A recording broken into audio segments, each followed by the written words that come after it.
Praise the Lord. கர்த்தருடைய நாமம் இந்த காலவெளியில் மகிமைப்படுவதாக. நான் ஒருமித்த ஆண்டவருடைய சந்நிதியில் இணைந்து துதிக்க செய்த தேவ இரக்கத்துக்காய் கர்த்தரை துதிக்கிறேன். இந்த நாளிலும் மத்தேயு எழுதின சுவிசேஷம் 7ஆம் அதிகாரம் அதனுடைய 2வது வார்த்தையை வாசிக்கிற முதல் பகுதி. ஏனெனில் நீங்கள் மற்றவர்களை தீர்க்க தீர்ப்பின்படியே நீங்களும் தீர்க்கப்படுவீர்கள்.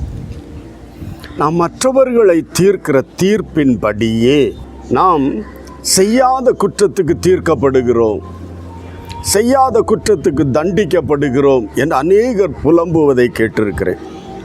அநேகர் நான் எந்த குற்றமும் செய்யலை, ஆனால் என்மேல் தண்டனை விழுந்தது. இந்த தவறு நான் செய்யவில்லை, ஆனால் என்மேல் குற்றப்பழி வந்தது. காரணம் இல்லாமல் தண்டிக்கப்படுகிறோம், குற்றவாளிகள் ஆக்கப்படுகிறோம் என்ற நிலையில் தெய்வ பிள்ளையே, நீ இந்த நாளில் அப்படி காணப்படுகிறாயா? உனக்காகவே இந்த வார்த்தை வேதம் சொல்லுகிறது, நீங்கள் மற்றவர்களை தீர்க்கிற தீர்ப்பின்படியே நீங்களும் தீர்க்கப்படுவீர்கள். மற்றவர்களை நாம் என்ன தீர்ப்பை கொடுத்து ஆமீன் தீர்க்கிறோமோ, வாயின் வார்த்தைகளினால் மற்றவர்களை ஆமீன் தீர்க்கிற தீர்ப்பின்படியே நாம் மற்றவர்கள் செய்யாத குற்றத்துக்கு தீர்க்கிறோம். மற்றவர்கள் அறிந்திருக்க மாட்டார்கள், நாம் யூகித்து அல்லது நம்முடைய சுற்றி இருக்கிறவர்கள் சொன்ன வார்த்தையை நம்பி நாம் அவர்களை தீர்க்கிறோம். ஆனால் பரலோகம் அதை அவன் நிரபராதி, நீ குற்றவாளி என்று தீர்க்கிறாய். அதே தீர்ப்பு நீ குற்றம் செய்யவில்லை, ஆனால் நீ தீர்க்கப்படுகிறாய். ஹல்லேலூயா. எஸ், அநேகர் குற்றம் செய்யாமல் தண்டிக்கப்படுகிறோம், குற்றம் செய்யாமல் பாதிக்கப்படுகிறோம்.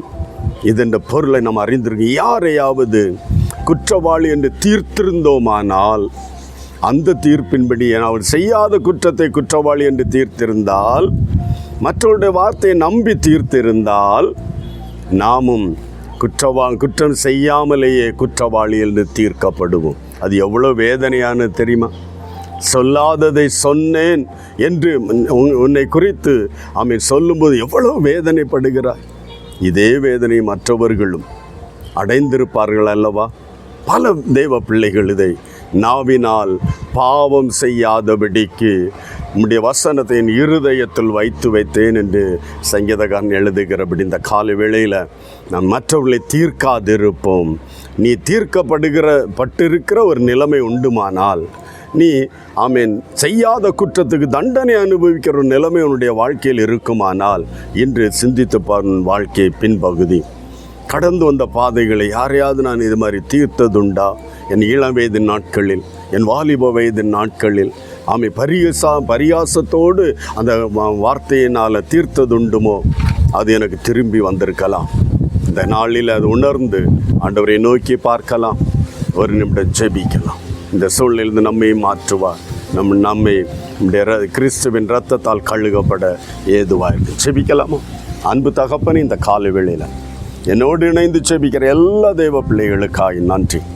அன்பு தகப்பனே, கடந்த நாளுகளில் இவர்கள் தீர்த்த தீர்ப்பின்படி இவர்கள் செய்யாத குற்றத்துக்கு இவர்கள் தீர்க்கப்பட்டிருக்கிறார்களா?